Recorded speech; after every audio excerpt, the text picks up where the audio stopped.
बिहार विधानसभा चुनाव के पहले मुख्यमंत्री नीतीश कुमार को इतने झटके लगे हैं कि हम गिनती भूल गए। नीतीश कुमार भी भूल गए होंगे कि कितने मुसलमान नेता मेरे साथ थे और कितनों ने साथ छोड़ दिया। गिनती लगातार बढ़ती जा रही है। बड़े बड़े मुस्लिम नेता नीतीश कुमार के साथ जो 15 साल से थे, 20 साल से थे, उन तमाम लोगों ने एक एक कर नीतीश कुमार का साथ छोड़ दिया। और आज एक बड़ा झटका लगा जब पार्टी के बड़े मुस्लिम नेता मुजाहिद आलम ने आज पार्टी का साथ छोड़ा। न केवल पार्टी का साथ छोड़ा बल्कि उनके कार्यालय में जो नीतीश कुमार की फोटो लगी थी उसे भी हटा दिया गया। तीर छाप यानी कि जेडीयू का सिंबल, उस पर त्रिपाल उड़ा दिया गया। तमाम तस्वीरें निकलकर सामने आई। नीतीश कुमार के साथ साथ जेडीयू की खूब फजीहत हुई। इस मुद्दे पर हम बातचीत करेंगे। वरिष्ठ सहयोगी हमारे साथ विवेकानंद जी जुड़े हैं। विवेकानंद जी से जानेंगे कि विवेकानंद जी, लगातार चुनाव नजदीक आ रहा है और ऐसे में नीतीश कुमार को जो झटका लग रहा है, आज एक बड़े नेता ने नीतीश कुमार का साथ छोड़ दिया। बिल्कुल कह सकती हैं कि नीतीश कुमार को झटका पे झटका लग रहा है। चुनाव ठीक बाद है, यानी कि 3-4 महीनों के बाद बिहार विधानसभा के चुनाव होने हैं और उसके पहले जिस तरह से नीतीश कुमार और उनकी पूरी पार्टी संकट में घिरती दिख रही है, कारण एक ही है कि इनकी पार्टी जेडीयू ने लोकसभा और राज्यसभा के अंदर वक्फ बिल का समर्थन किया। समर्थन का ऐलान जैसे ही किया, सबसे पहले मुस्लिम संगठन ने इसका विरोध किया। तब जेडीयू के जो मुस्लिम नेता थे मतलब प्रतिकार में सामने आ रहे थे, लेकिन अब तो स्थिति सीधे उलट होती जा रही है। जेडीयू के जितने बड़े नेता थे, या तो उन लोगों ने पार्टी छोड़ दी या फिर चुप हो गए हैं, घर में बैठ गए, या फिर पूरे तौर पर निष्क्रिय दिख रहे हैं।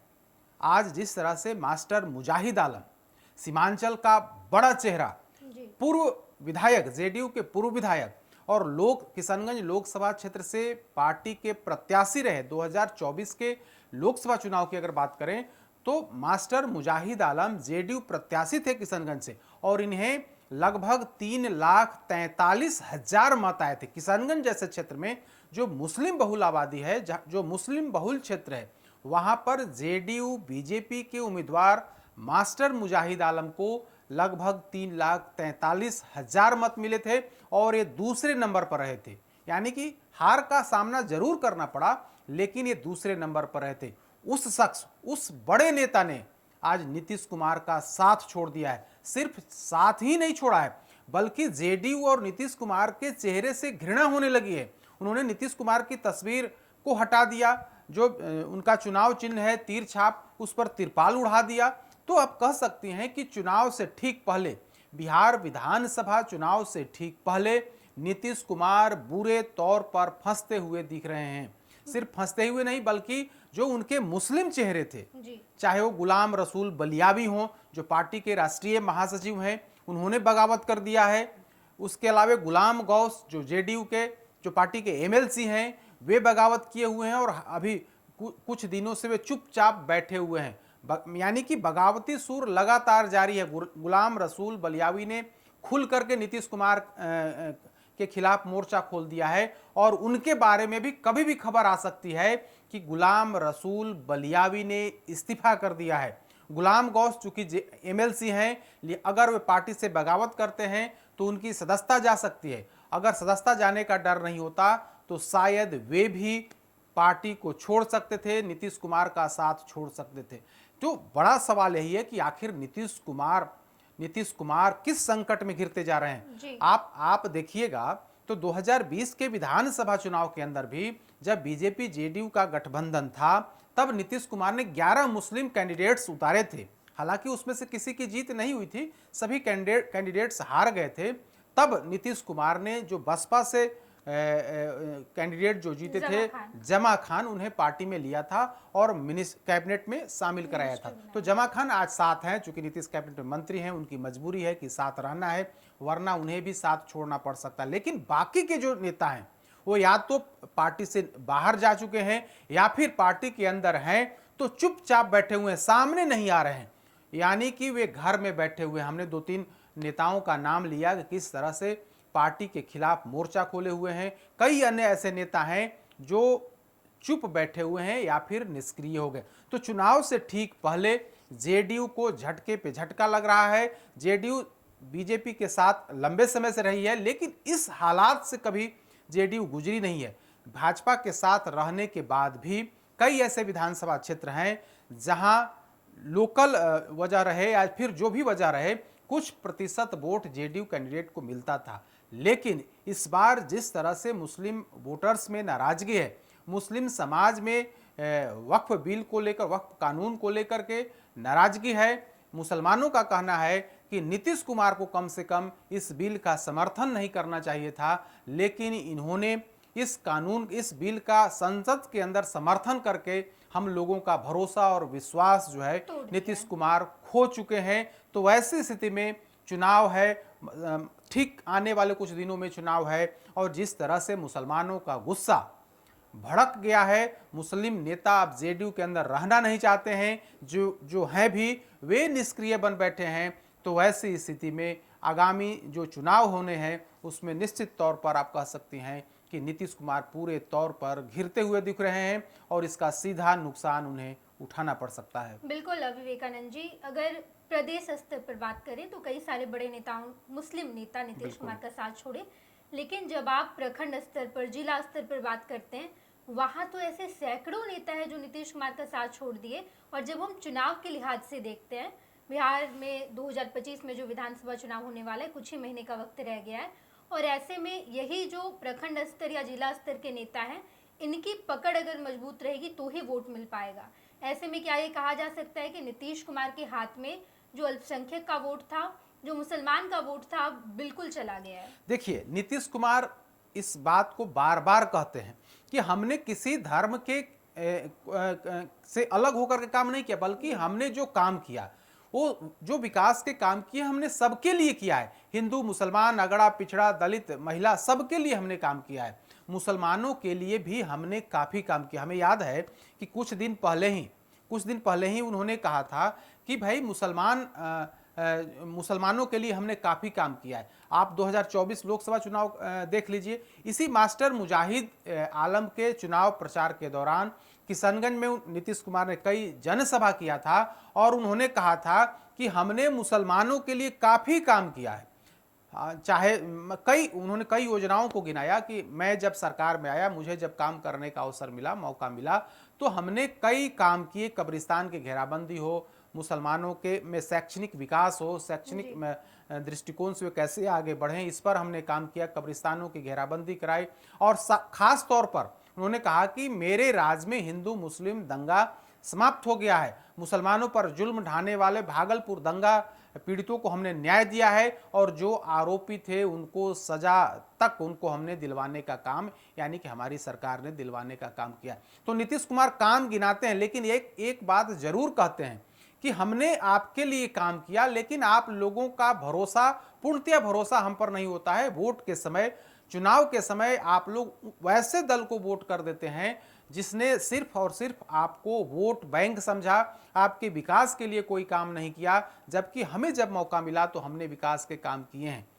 इसके उलट मतलब नीतीश कुमार का यह दर्द बार बार छलकता है, लेकिन सच्चाई यही है कि कई ऐसे विधानसभा क्षेत्र हैं जहां ठीक है भाजपा कैंडिडेट को वोट नहीं मिलता है, लेकिन जेडीयू कैंडिडेट को कुछ फीसदी वोट जरूर मिलते थे मुसलमानों का। लेकिन इस बार जिस तरह से गुस्सा दिख रहा है, जिस तरह से अल्पसंख्यक नेताओं में भारी नाराजगी है, वोटर्स के बीच तो नाराजगी है ही, मुस्लिम वोटर्स के बीच तो नाराजगी है, जो पार्टी के जो सक्रिय कार्यकर्ता या फिर नेता हैं, जो चुनाव के दौरान घूम घूम करके अल्पसंख्यक वोटरों के पक्ष में मतलब चुनाव प्रचार करते हैं, वे लोग भी नाराज हैं। या तो उन लोगों ने पार्टी छोड़ दिया या फिर जो पार्टी के अंदर हैं वे समय का इंतजार कर रहे हैं और वे लोग निष्क्रिय होकर के बैठ गए हैं। तो चुनाव तो कार्यकर्ता लड़ता है, कार्यकर्ता की बदौलत ही पार्टी चलती है, और अगर कार्यकर्ता ही नाराज हो जाएगा, कार्यकर्ता नाराज होकर के घर बैठ जाएगा, कार्यकर्ताओं के इस्तीफे का दौर जिस तरह से शुरू है, तो वैसी स्थिति में जेडीयू के लिए मुश्किल खड़ी है। हालांकि नीतीश कुमार इस कोशिश में लगे हुए हैं। अभी आज ही वे हज भवन गए और वहां जाकर के जो जो लोग हज पर जाने वाले हैं उनकी सुविधा, उनकी व्यवस्था, उनको कैसे सहूलियत दी जाए, इसको लेकर के उन्होंने मंथन किया है और हज भवन में जाकर के बैठक भी की है। तो नीतीश कुमार अपने स्तर से काम कर रहे हैं, लेकिन जो वक्फ कानून है, जिस तरह से वक्फ बिल पर नीतीश कुमार की पार्टी जेडीयू ने भाजपा का खुल्लम खुल्ला समर्थन किया, सदन के अंदर ललन सिंह और संजय झा ने इस बिल की खूबियों को गिनाया, उससे मुसलमान खासे नाराज हैं, खासे खफा इस बात के लिए हैं कि नीतीश कुमार को कम से कम समर्थन नहीं करना चाहिए था। नीतीश कुमार चुप हो जाते, लेकिन उन्होंने तो भाजपा से एक कदम आगे बढ़ करके उस कानून की, उस बिल की जो खूबियां हैं वे खूबियां गिना रहे थे। इससे लोग, जो खास करके जेडीयू के नेता हैं, जो कार्यकर्ता हैं और जो वोटर्स हैं, जो सहानुभूति रखते थे नीतीश कुमार से, वो सहानुभूति जेडीयू ने इस बिल के समर्थन के बाद जेडीयू ने उस सहानुभूति को खो दिया है। तो ऐसी स्थिति में सीधा अगर कहें तो इसका नुकसान, ठीक है 10% नुकसान, 5% नुकसान, कितना नुकसान होगा यह नहीं कह सकता है, लेकिन कुछ विधानसभा क्षेत्रों में, खास करके जो अल्पसंख्यक बहुल जो सीट है, अभी आप देखिए कुछ समय पहले बिहार विधानसभा के उपचुनाव हुए, तो बेलागंज में कुछ मुसलमानों ने, कुछ मुस्लिम वोटर्स ने जेडीयू को वोट किया, जेडीयू को समर्थन किया। तो कई ऐसी सीटें हैं जहां जेडीयू भले ही भाजपा के साथ हो, लेकिन मुसलमान जो हैं 10%, 5%, 2% जो भी वोट है वोट करते आए हैं। लेकिन इस बार जिस तरह से इनके खिलाफ में माहौल खड़ा हुआ है, जिस तरह से एक मतलब हवा फैल गया है कि इन्होंने वक्फ बिल का समर्थन करके मुसलमानों के साथ नाइंसाफी की है, इसका कहीं ना कहीं नुकसान होते हुए वो दिख रहा है। बिल्कुल विवेकानंद जी, चुनाव नज़दीक है, महज 5 से 6 महीने बाद चुनाव होने वाला है। ऐसे में जब हम किशनगंज लोकसभा क्षेत्र की बात करें, जो मुस्लिम बहुल इलाका है, या पूर्णिया हो, कटिहार हो, इन तमाम क्षेत्रों में मुसलमान की संख्या अधिक है। ऐसे में भले ही नीतीश कुमार की पार्टी जब कैंडिडेट वहां देती है तो चुनाव वो नहीं जीत पाते हैं जहां मुस्लिम बहुल इलाका होता है। लेकिन जब इस बार 2025 में नीतीश कुमार अगर अपना कैंडिडेट देते हैं, वो मुसलमान नेता जो नीतीश कुमार का साथ छोड़ दिए हैं, वो कहीं ना कहीं राजद को अपना समर्थन देंगे या ढूंढेंगे कि कौन सी पार्टी से हम चुनाव लड़े। तो ऐसे में इन तमाम विधानसभा क्षेत्रों में तो नीतीश कुमार खड़े भी नहीं रह पाएंगे। देखिए, सीमांचल का जो इलाका है, खास करके किशनगंज, अररिया का जो इलाका है, वो मुस्लिम बहुल इलाका है, और किशनगंज, खास करके किशनगंज लोकसभा क्षेत्र तो मुस्लिम बहुल इलाका है। 2024 या उसके पहले भी 3 महत्वपूर्ण उम्मीदवार थे, उसमें कांग्रेस पार्टी जो चुनाव जीत गई वहां से, जो 1 नंबर पर, और दूसरे नंबर पर जेडीयू के मास्टर मुजाहिद रहे, जिन्हें 3,43,000 वोट मिले, और तीसरे नंबर पर ओवैसी की पार्टी, जो AIMIM के जो प्रदेश के अध्यक्ष हैं, वे वहां से चुनाव लड़ रहे थे, वे तीसरे नंबर पर है।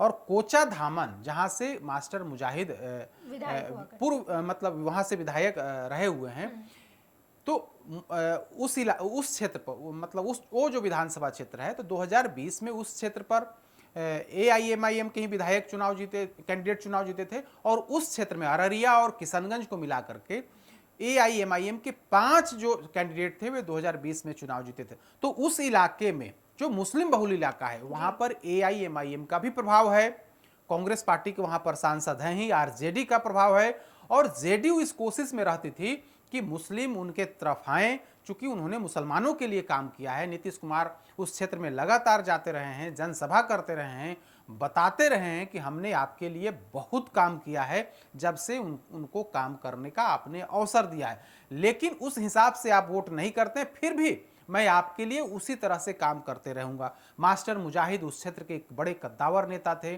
और आज जब उन्होंने पद से इस्तीफा दे दिया और पार्टी से भी इस्तीफा दे दिया, उसके बाद कहीं ना कहीं जेडीयू का जो शीर्ष नेतृत्व है वो बैकफुट पर है, और मास्टर मुजाहिद को खोना सीमांचल के लिए, पूरे उस सीमांचल अररिया, किशनगंज और जो पूर्णिया का जो इलाका है, उस इलाके के लिए कह सकते हैं कि जेडीयू के लिए एक बड़ी क्षति है, क्योंकि मास्टर मुजाहिद पर नीतीश कुमार बार बार विश्वास कर रहे थे। मास्टर मुजाहिद उस पार्टी के कद्दावर और बड़े नेता थे, नीतीश कुमार से उनकी नज़दीकी थी, इसके बाद भी वे पार्टी में नहीं रह सके, और नहीं रहने के पीछे की जो सबसे बड़ी वजह है, या सबसे मुख्य वजह है, वो वक्फ कानून है, वक्फ बिल है, जिसके बिल का समर्थन करना जेडीयू के लिए महंगा साबित हो रहा है। और आज मास्टर मुजाहिद जो पूर्व विधायक हैं, उन्होंने इस्तीफा दे करके नीतीश कुमार को सोचने के लिए मजबूर कर दिया है कि अगर नहीं संभले, अगर इसी तरह से भाजपा का आंख मूंद करके समर्थन करते रहे तो निश्चित तौर पर मुसलमानों का जो वोट है, मुसलमानों की जो सहानुभूति है नीतीश कुमार को लेकर के, वो सहानुभूति पूर्णतया समाप्त हो जाएगी। बिल्कुल विवेकानंद जी, चुनाव नजदीक है और ऐसे में जब मुसलमान नीतीश कुमार का साथ छोड़ रहे हैं तो ऐसे में नीतीश कुमार के हाथ से मुस्लिम वोट तो चला ही गया, लेकिन अभी जो मुजाहिद आलम ने जिस तरीके से नीतीश कुमार का साथ छोड़ा, उसके बाद प्रदर्शन किया, तमाम तस्वीरें निकलकर सामने आई। बिल्कुल जहां पर नीतीश कुमार की तस्वीर रहती है वहां पर मुजाहिद आलम की तस्वीर लगाई गई, जिन्हें सीमांचल का नेता कहा गया, और नीतीश कुमार के बैनर को, पोस्टर को, सबको हटा दिया गया। एक तरह से दिखाई दे रहा है कि नीतीश कुमार के खिलाफ मुसलमान भड़क गए हैं। चुनाव नजदीक है और ऐसे में हम आपको तमाम खबरों से रूबरू कराएंगे। आप देखते रहिएगा first Bihar Jharkhand. Netaji Subhash medical college एवं हॉस्पिटल में उपलब्ध है रेडियोलॉजी की अत्याधुनिक एवं उन्नत सेवाएं। 4D अल्ट्रासाउंड एवं साउंडलेस 1.5 टेस्ला MRI जैसी हाईटेक जांच उपकरणों से सटीक जांच के साथ कुशल डॉक्टर्स के द्वारा समुचित उपचार की सेवाओं के लिए NSMCH, अम्हारा, बिहटा, पटना।